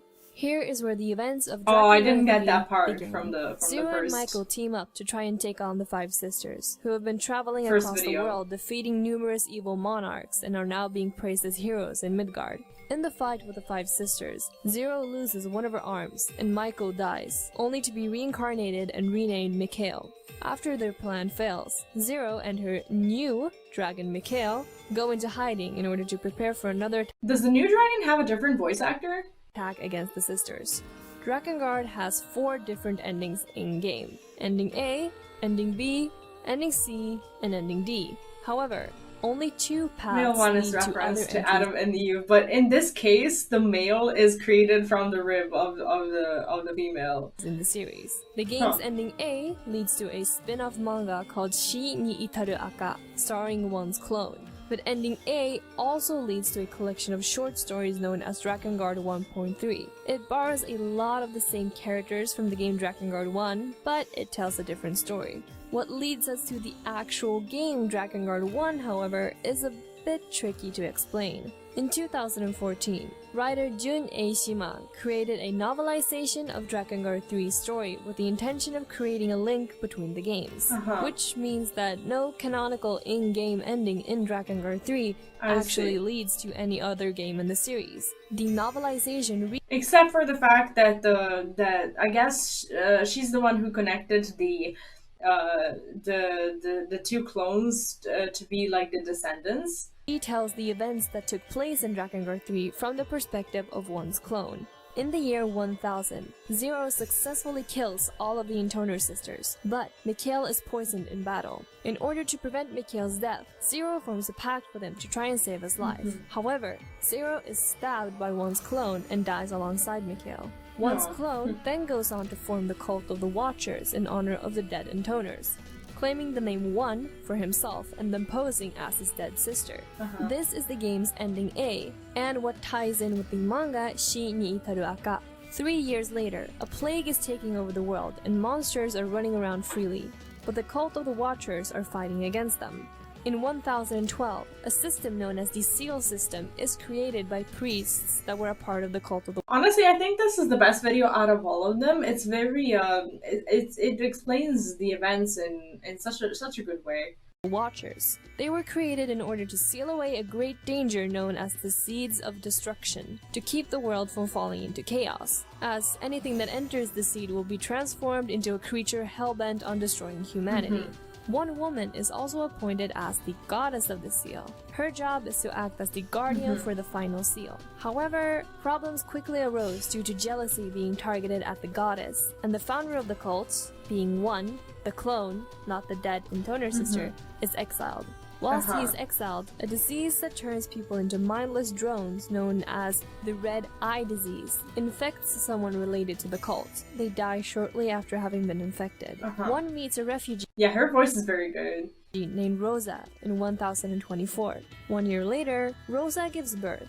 The following years are filled with a lot of to and fro. Goddesses die left and right due to different circumstances. Now, the easiest way to explain the time split that occurs is to look at one's bloodline. The events of the spin-off manga Shin Taruaka follows their son Gruen's bloodline.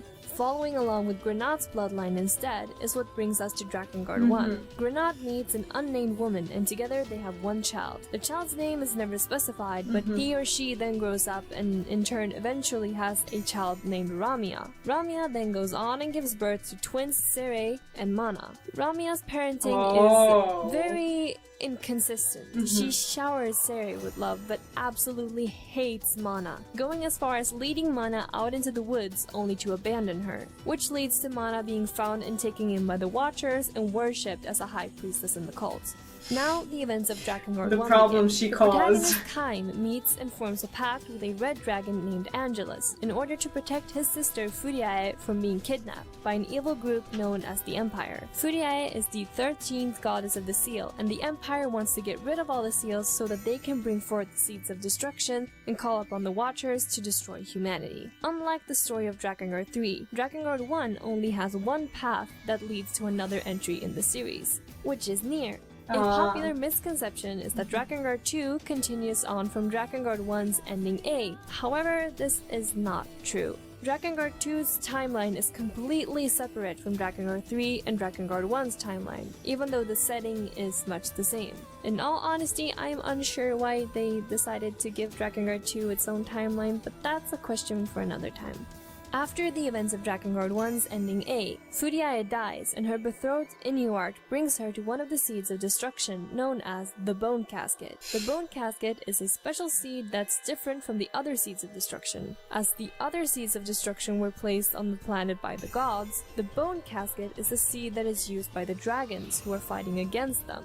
As Inuart enters the Bone Casket together with Furiae, a child is formed. This child is Noe, a human-dragon hybrid. That's very subtle, huh? Known as the new breed. Noe goes on to become the protagonist of Drakengard 2. Kaim's red dragon Angelus takes over as the goddess of the seal after Furiae passes. The red eye disease begins to wither away, and the empire is dissolved. A new foundation called the Knights of the Seal is founded by a man named Verdele in order to protect the seals. Noe ends up joining the Knights of the Seal when he's older, and the events of Drakengard 2 begin. Yeah, I didn't used to understand who the actual protagonist of 2 was. I won't really dwell into Drakengard 2 though, considering that Yoko Taro didn't work on the title and that it doesn't lead up to any other entry in the series. Drakengard 1's ending E, however, is a lot more interesting. In this ending, both Furiae and Inuart pass away without leaving an offspring. With all of the seals broken, including Furiae, who was the goddess of the final seal at the time, being dead, the Watchers appear along with a being known as the Queen Beast. Kaim and his dragon Angelus attempt to attack the Queen Beast, unwillingly passing into a parallel dimension when doing so. Now trapped in a modern Tokyo, they're forced to fight and defeat the Queen Beast. That's such a random thing to be happening in this game. After having defeated the queen, her body disperses into an undeterminable substance somewhat akin to sodium chloride. Japan's Air Force then shoots Angelus down with a missile strike, her dead body impaling itself on the Tokyo Tower. Her body is retrieved and stored in a research facility. This is where the two series meet, and Drakengard ends, only for NieR to begin. Kaim and Angelus' battle with the Queen becomes known as the 6/12 incident in Japan, because it occurred on June 12th. Although a gag order was issued, both pictures and videos are quickly spread online, and so naturally, conspiracy theories begin blossoming. Later that same year, an unknown deadly disease begins spreading in Shinjuku. The effects of the disease cause the infected people's bodies to turn into sodium chloride, much like how the Queen's body broke down. The disease initially starts off as very rare, but it doesn't take long for it to spread like wildfire, and some victims would cave into psychotic breakdowns. The following year, the medical research team that were put in charge of researching the disease gave it the name white chlorination syndrome, due to some of the infected people chlorinating and essentially turning into dust. What the scientists didn't know and what really happened when an individual was infected by white chlorination. Yeah, it's like I bet people were so surprised to see this just randomly popping up in a game that had a completely different setting. I wonder how that was for the first time. Syndrome goes a lot deeper, however. When infected, people were essentially put in front of a god and forced to make the choice of either dying and turning into salt or becoming a mindless drone that'll be used as a tool for the gods themselves. As the research continues on, the Japanese government plans to build a wall around Shinjuku, sealing it off for good. However, they are met with violent protests. That changes, however, when a popular celebrity is attacked by one of the infected and passes away. The government sees this as an opening to turn the public's opinion around and successfully manages to get their plan approved by the people. A giant wall, known as the Wall of Jericho, is built in order to seal Shinjuku off, despite protests being aimed at them from all over the world. Japan continues the research on white chlorination syndrome, both from outside the walls I don't as get well how as this from relates to within the them. beginning of Transmissions NieR. are sent to the outside from volunteers who decided to stay within the walls as a way of communication. However, one day they are abruptly cut off, and the last piece of film that the outside receives ends with a weird creature making its way on screen as the people scream in horror. In 2006, an unknown faction raids the research facility that acts as a home for what is left of the Red Dragon's body. Conspiracy theories quickly spread, and Japan's security measures are drastically heightened. 1 year later, a strange black dot starts appearing in satellite photos of Shinjuku. The black dot is being observed, but there seems to be no need for any further investigation. In February 2008, the Wall of Jericho is destroyed from the inside, and strange sounds, similar to sounds heard during the 6/12 incident, fill the air. A large army of white creatures break out from behind the wall and start slaughtering any human they come across. This army is named the Legion, and a creature who seems to be observing and organizing their attacks is given the name Red Eye. The Japanese Self-Defense Force attempts to combat the Legion's attacks. However, white chlorination syndrome begins spreading regardless. Not only do the cases of white chlorination syndrome rise, but so do the numbers of the members of the Legion. So, back to the choice that the infected are confronted with. If they choose to defy the gods, they are killed and their body dissolves into salt. If they accept, however, they are made a part of the gods' new army and mindless killing machines, which is the army that was nicknamed the Legion. The scientists are still unaware that the gods are at play here, but continue to study the disease further. The identity of the Legion's leader, Red Eye, hasn't been confirmed in canon yet, but one popular fan theory is that it is in fact Kaim, the first game's protagonist. Although, that's just a theory. How is that possible? As the threat of white chlorination syndrome grows stronger, Japan suggests teaming up with the US in order to try and contain it. The US agrees, and so Legion corpses begin being transported overseas to American research labs. The US Army also lends a hand in trying to fight back against the Legion, and like, where's all this information even coming from? slowly but surely, the Legion are pushed back. Although not for long, as new members keep on spawning from inside Shinjuku. Now desperate for a solution, the US and Japan turn to nuclear airstrikes in order to take out the Legion. Although Japan's citizens are not very welcoming of the idea, it's being strongly encouraged by the rest of the world.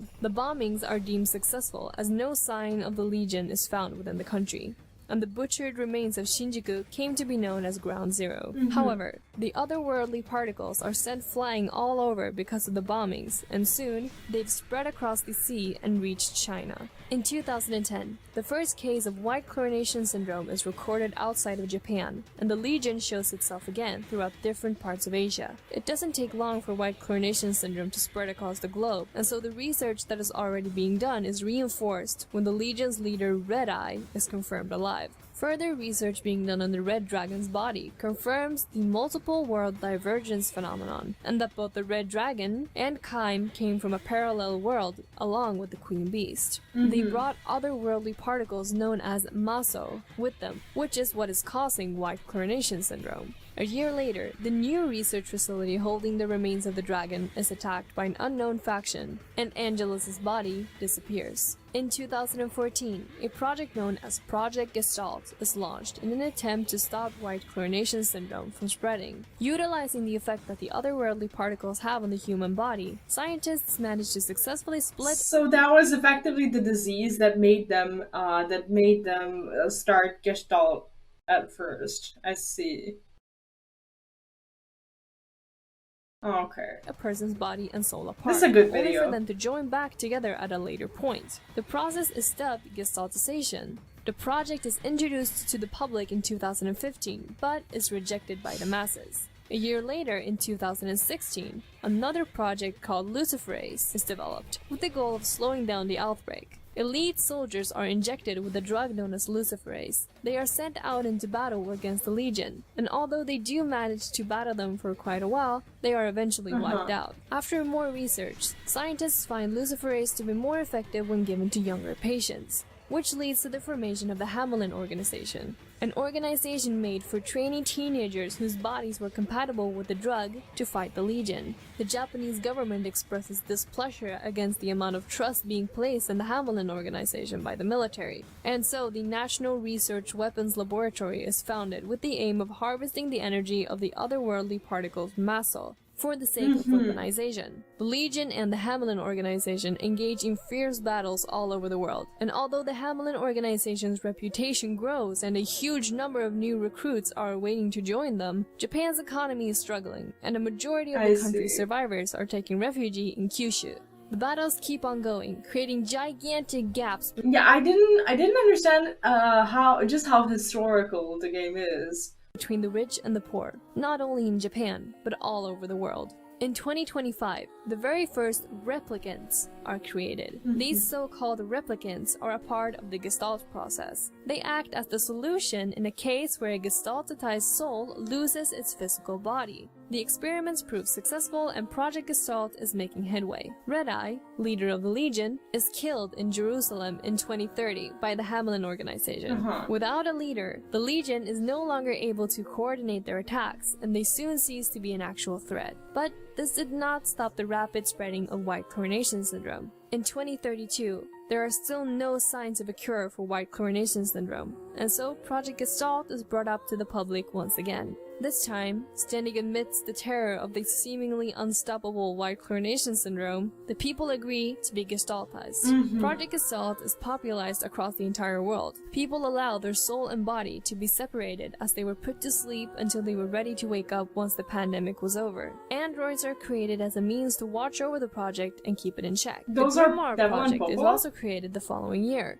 This project allows a Gestalt to be transformed into a book-like vessel. 13 different books were created, starting with the first two named Grimoire Noir and Grimoire Vice. I didn't know there were If these more two of them. grimoires were to be activated at the same time, multiple Gestalts would be joined back together with their replicants at once. Depending on which version of the game that you're playing, the story begins in different years. 2049 for NieR Gestalt, and 2053 for NieR Replicant. Okay, so Gestalt was the original game, like the one where there was Papa NieR instead of Brother NieR, or? For the sake of this summary, I will be retelling the events of NieR Replicant, as that is the game which eventually leads us to NieR Automata. So NieR Gestalt was the first version, but that one does not lead to NieR Automata, right? Well, thank you so much, and I appreciate you dropping by and sending your viewers here. Also, what did you stream? Did you play through Replicant just now, or are you playing, or are you playing something else? You're starting Automata tomorrow. I see. Yeah, I think I'm gonna be starting one of these days, like maybe tomorrow, day after tomorrow. We'll be playing that. Oh, I was playing FF14. Oh, really? Oh, FF14 is actually my main game. And mostly I play that, but during the patch drought, I play other games, mostly RPGs. So that's pretty much my content. After further research is done on Project Gestalt, the scientists realized that the replicants created from the process would eventually relapse, meaning that they would break down if they were put into the replicant state for too long. Oh, it was scrapped off the canon story. I see. So they made a completely new game and decided that that was going to be the beginning of Automata. I see. In 2058, NieR's younger sister, or daughter if you're playing Gestalt, who is currently infected with white chlorination syndrome, falls into a state of deep sleep. So Yona was infected with white chlorination and... In order to save Yona, NieR makes a pact with one of the Grimoires. He is given the title of the original Gestalt and the name Shadow Lord. He goes on to live 1,000 years into the future together with Yona, who is destined to wake up from her sleep state after 1,000 years, free from white chlorination syndrome. Granted that NieR, as Shadow Lord, is providing genetic material to keep the Gestalt project from collapsing. During this 1,000-year skip, the replicants are fighting against the Legion and are making good headway. However, the replicants start growing into sentient beings. The black scroll is the white chlorination. They just give it a different name? I see, I understand. Okay, so they just call it Black Scroll for, you know, their own reasons. Like, okay, I get it. Developing their own culture and deviating from their original Gestalts. But Yona? Like, Yona's body is a replicant? She's not an original human. Like, how did she acquire the white chlorination syndrome then? I'm still a little bit confused on these events. I'm still trying to make sense of this. One replicant who wishes to bring a loved one back from the dead travels to Jerusalem. Although he manages to successfully resurrect the other replicant, it shows no signs of its previous memories or personality. The replicant's eyes have a red glow in them, having been taken over by the evil Legion leader, Red Eye. And so, the Legion's leader is alive once more. Yeah, I'm just trying to make sense of the lore. I'm very new to the franchise. NieR Replicant is the first one that I've ever played through, and I just finished with all of the endings. So right now I'm just trying to connect the pieces, and it's a lot. However, the Legion is destroyed again. Now, in 3288, the Gestalts regain their consciousness, only to meet up with confrontational replicants. After awakening 1,000 years into the future, NieR continues on with his life together with Yona. Yona is still sick, however, so NieR journeys out to find the cure for his sick sister, and meets a group of companions along the way. A swordswoman named Kaine, a young boy named Emil, and a magical talking book. Together, they work to find a cure for Yona and fight the mysterious beasts known as Shades. Although they're a mismatched group of heroes, Kaine being 50% human and 50% Shade, and Emil being a secret superweapon, they travel together nonetheless. NieR Gestalt and NieR Replicant both have 4 in-game endings. Are the endings for the Gestalt and Replicant all the same, pretty much, except for like those little bit of like changed cutscenes and dialogues? They end the same way? Ending A, B, C, and D. However, NieR Replicant has a 5th ending dubbed Ending E.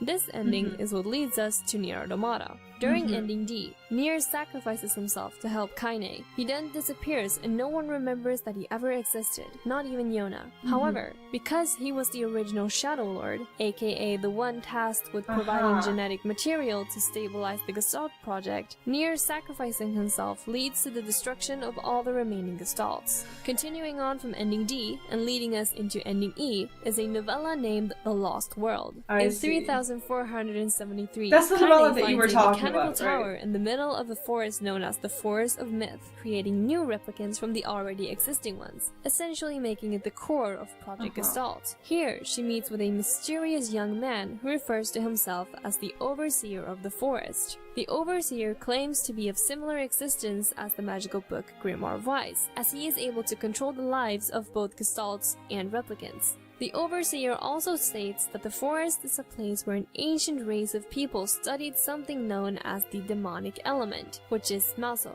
the element that was spread when Kain fought the Queen Beast. He then cryptically reveals that the okay, this is slowly but surely starting to make a little bit of sense. Area is entering its final phase, and that the shutdown sequence has already begun. Emil, having reconstructed his body after losing it during the events of NieR, helps Kaine attack the mechanical tower. The Overseer continues to chastise Kaine about someone whom she cannot seem to remember, no matter how hard she tries, before claiming their current world to be a failure. Together, Kaine and Emil manage to reach the tower's power source. Here, Kaine is met with a familiar voice, telling her to stay away. Kaine, however, is having none of that, and reaches into the blinding white light that the source is emitting. The white light then disappears, and Kaine is able to Was there ever, like a hint of romantic feelings between Kaine and Papa NieR? Like, that never happened, did it? reunite with a reconstructed Emil and a younger NieR.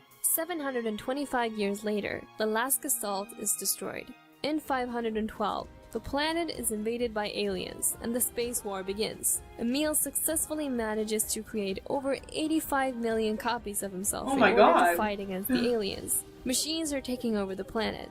The living machines that we've seen from the recent NieR Automata demo are being controlled by aliens. In 5645, the short novella story The Fire of Prometheus takes place, where a robot nicknamed Beepy climbs its way out of a heap of junk only to find robots, humans, and aliens seemingly all at peace. However, many years later, several new wars are started and squadrons of androids are being put together in order to fight the resistance, but the aliens prove to be too strong. In 11,939, that's very the far into the 14th future. machine war breaks out, and the remains of humanity flee to the surface of the moon, where they work on developing new and better androids in order to fight the living. I see. It's a good thing that I watched this video last, because this one is actually starting to make a lot of sense for the context of Automata. Machines. It is during this time that the very first successful Yorha units are created. We know that NieR Automata takes place somewhere around the year 11,944 during the aforementioned 14th Machine War. But this leads us to a stop, as we do not know how NieR Automata ends yet, obviously, seeing as the game hasn't been released. Oh, this However, was before the release. Yoko Taro did write a stage play titled Yorha, which tells the story of the Yorha units during humanity's war against the living machines, which bears striking resemblance to the plot of NieR Automata we've seen thus far. So I won't go into the plot of the stage play any further in order to avoid potential spoilers. Now, I really hope that this wasn't too confusing, but I mean, it is Yoko Taro's stories I'm trying to piece together here. There were obviously parts that— No, this was very good. This was a very good video. This is actually probably the best explanation that I've seen so far. Were skimmed over, as it's difficult to summarize such a large and convoluted plot, but I hope that I at least managed to spike your interest for the series if you weren't already going to check out NieR Automata. Yoko Taro's way of storytelling is very interesting and unique, and although the Drakengard games and NieR all have their fair share of flaws, they're all very unique and very strange games. Personally, I've been a longtime fan of Yoko Taro's work, as I know that with each new game he makes, I'm in for something that I've never experienced before. In an interview with Dengeki, Yoko Taro stated that NieR Automata will have a happy ending. However, it is Like, what is happy? Happy is never happy for everyone. Yoko Taro we're speaking about here. A man known for never providing endings that are happy for everyone. Yeah, exactly. The bad guys don't always die, and the heroes don't always survive. And like, happy is very, just very subjective, I guess. And the innocent aren't always spared. But that's part of what makes this story so great. Anyway, I can't wait to play NieR Automata, and I truly hope that you feel the same way after having seen this video. I mean, assuming that you weren't already excited for the game. It's a very good video, and this is by Valkyrie Aurora. Unfortunately, the channel is no longer active. I don't think she uploads videos anymore. But I really enjoyed all of today's videos, and I think they're very, very good.